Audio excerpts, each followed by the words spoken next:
Good day. I am Sisima Pila Vega from the Institute of Animal Science, University of the Philippines, Los Baños. Today, I would like to share with you the results of our study on the growth performance and carcass evaluation of silky chickens raised under two production systems. This is a silky. It belongs to the fancy breeds of chicken. Some are in full-sized, like the mainstream chicken, while some are smaller in size. They are usually seen in poultry shows and exhibits. Because they are cute, some animal lovers even use them as pets. These chickens came from China and Southeast Asia. Its meat is considered as gourmet food in several Asian cuisines and a common ingredient in some of the Japanese, Cambodian, Vietnamese, and Korean dishes. But the meat is black, including the bones, which makes them less appealing to some, especially for Filipinos. This bird is not commonly found in the mainstream. That's why the price is high relative to its size and not as profitable as other commercial breeds of chicken. However, study shows that silky chicken meat has health benefits. Among the famous benefits are as follows. Its essence from black chicken could improve menstrual disturbance among women, and it has higher level of carnosine, a potent antioxidant for Wilson's and Parkinson's disease-related disorders. This study aimed to evaluate the growth performance of silky chickens raised under two types of production systems.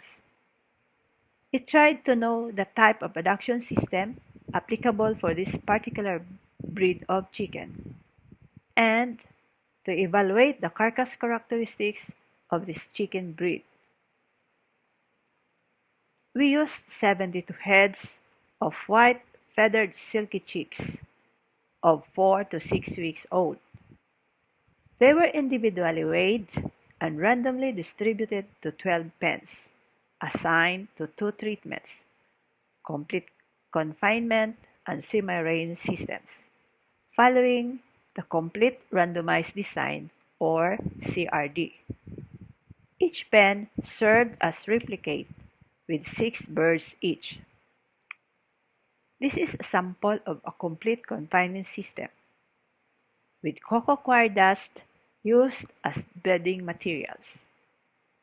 A complete confinement cage measures 18.81 square feet, or each bird has an area of 3.13 square feet in the cage.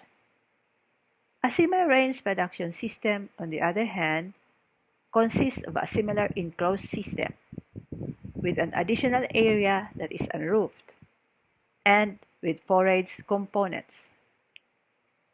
Figures 2A and 2B show the close-up view of the unroofed area with forage materials and the perspective view of the collective semi-range systems.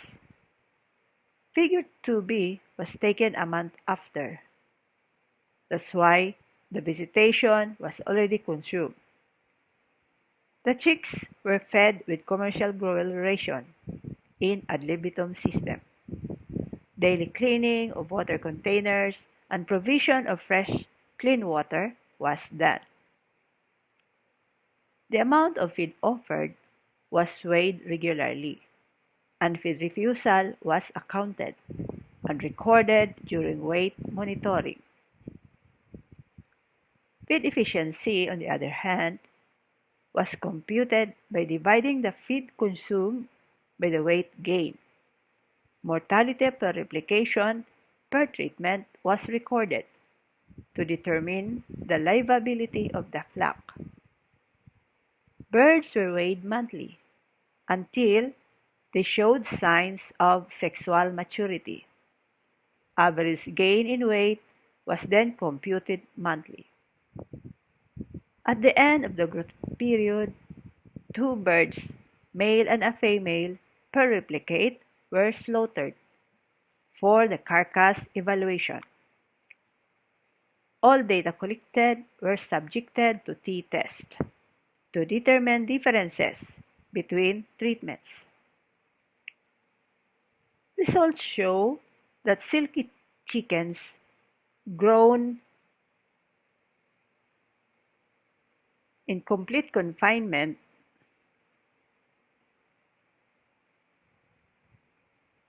or semi-range system have an increasing trend in body weight. There was no significant difference between treatments.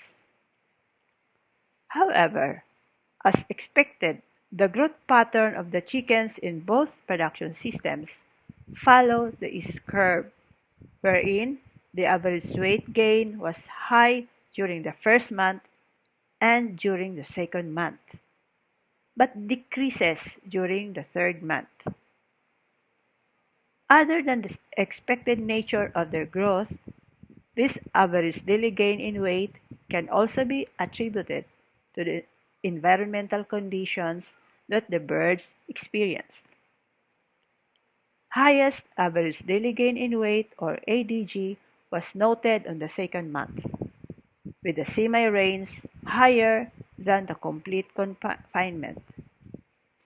These chickens, however, ended with 90-day cumulative gain in weight, where the complete confinement is higher, but the difference was not statistically significant.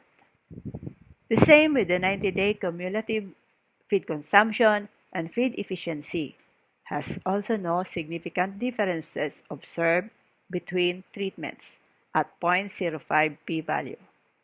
No mortality was recorded during the whole production period in the two treatments. Results of the evaluation on the dressing and cut appeals of Silky chicken showed the production system has no significant difference observed between treatments. On the other hand, males being generally bigger than females, dressing yields follows. Thus, the difference was also significant. Significant differences were observed on the dressing and cut-up yields between sexes in terms of percent dressing weight and cut-up yield. The average weight of male carcass was 855 grams, while female carcass had average weight of 720 grams, which is statistically significant at a p-value of 0.01. On the tissue composition of the breast, leg, and thigh of Silky chickens, the production systems have significant effect only in the person's skin of breast. Those chickens raised in confinement had significantly higher percent skin than those in semi-range system.